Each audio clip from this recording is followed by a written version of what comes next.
Mēs esam sasnieguši Montepulciano. Uzrāpāmies tikko no stāvvietas augšā. Skaisti skati. Mēs esam iebraukuši Toskānā. Ļoti priecīgi. Mums patīk cipreses un vīnogulāji un olīvu lauki. Un visur tik ir zīmes, ka var nopirkt vīnu vai eļļu. Un jā, atbraucām uz Montepulciano, kas ir vieta, kur ir filmēta Krāsas otrā daļa, jā, Ņumuns.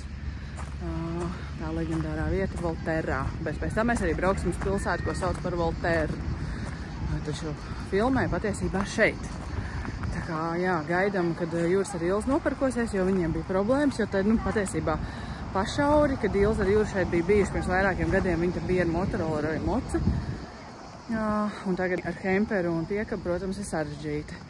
Un mēs tikmēr atradām laukumiņu un gaidīsim viņus šeit, un pēc tam jau iesim un meklēsim leģendāro Krāslas laukumu.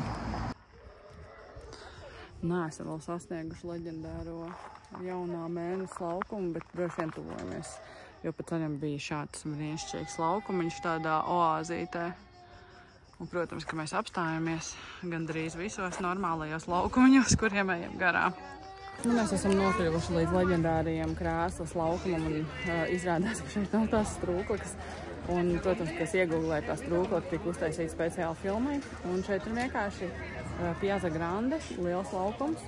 Un nav nekādas strūklakas un visādas te sabūvētas staleris un tam līdzīgi. Tā kā mēs vienkārši nobaudīsim garšīgu gelato un dosimies tālāk. Bet mēs nenožēlojam, ka šeit atbraucām, jo pilsētiņa ir fantastiski skaista, romantiski skats apkārt, toskānīgs. Mums ļoti patīk. Šobrīd šeit izskatās šādi. Aptuveni šeit bija tā strūklaka. Tā jau šeit ir skaisti. Arī stēloties.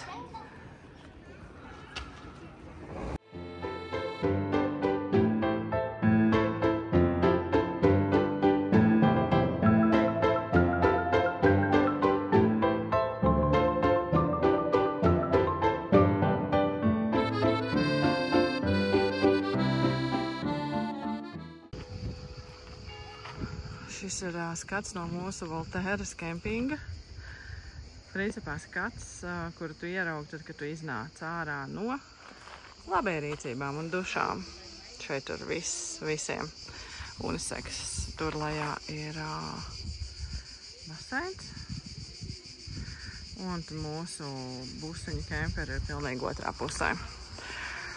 Un mēs esam šeit no vakardienas, šodien mums bija čildiena, man bija jāsāk strādāt. Tad mēs nolēmām, ka paliekam kempingā, Uldis ar bērniem iet uz baseinu, pēc baseinas noliek busiņā Teodoru gulēt. Un tad tikmēr es varu darboties pie datora mierīgi. Un tagad jau ir tāds dienas vidus, atkal aizmirsām, ka Itāļiem pa dienas vidu nestrādā virtuve. Tur pa vidu rokas mazgāt.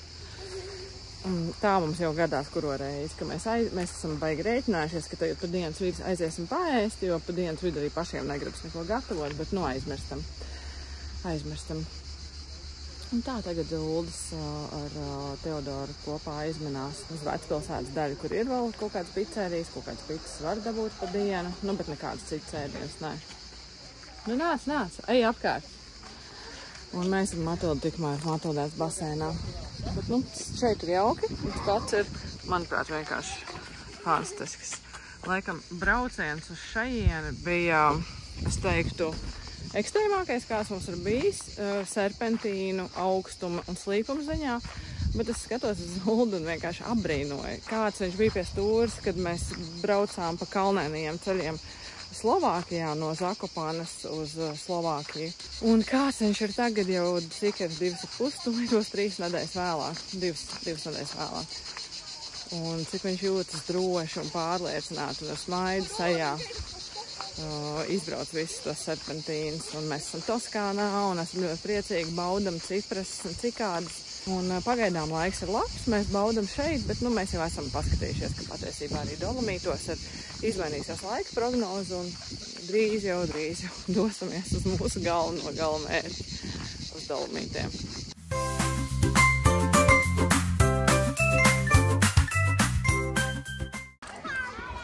Esam izgājuši vakar pastaigā pa Volterru. Es neesmu vēl šeit bijis, pa dienu Uldis bija ar Matildu izbraukuši, kamēr Teodoram bija dienas, un es strādāju. Un tagad iesim visi kopā. Pulkstens jau ir pār 6, ir tāds diezgan patīkama gaisa temperatūra. Rītdien no pulkstens 9 sola lietus, tāpēc mēs jau esam noskatījuši nākamo kempingu un dosimies tagad atkal jau ziemeļu virzienā, dosimies Dolomītiem. Tā kā šī mums ir pēdējā diena vēl Pērā. Un šodien iziesim pa pilsētiņu. Bet, kā jau mēs zinām, šeit filma netika filmēta, bet nosaukums ir aizgūts no šīs vietas. Tā kā tāpat interesanti, šeit ir skaisti.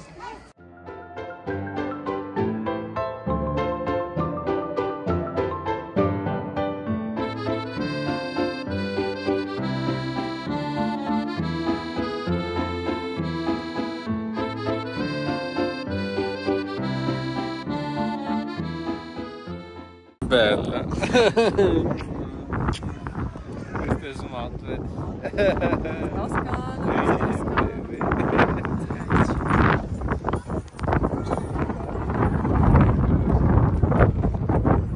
Fantastiski. Voltēra ļoti skaisti. Mēs krāmējamies, ka jūras laiž nost savus ūdeņus, nākamajā mēs rindā. Un šeit joprojām tas fantastiskais pilsētas skats. Mēs šodien dodamies tālāk uz ziemeļiem atpakaļ. Un vēl ne līdz Kortinai, bet kaut kur jau tuvumā vienā kempingā.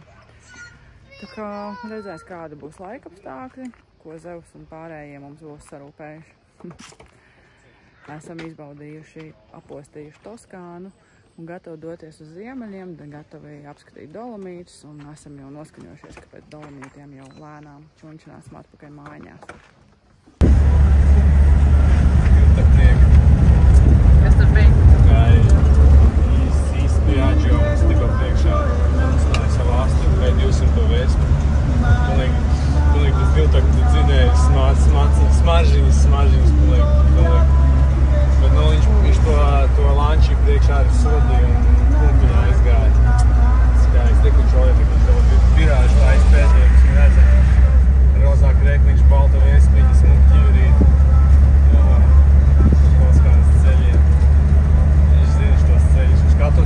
Katru lūku zinu šeit virāžā. Es teicu, ka var būt grūti, bet un reizē ļoti laimīgi. Kam ir grūti? Man nav grūti. Uldis sabojāja man visu domu.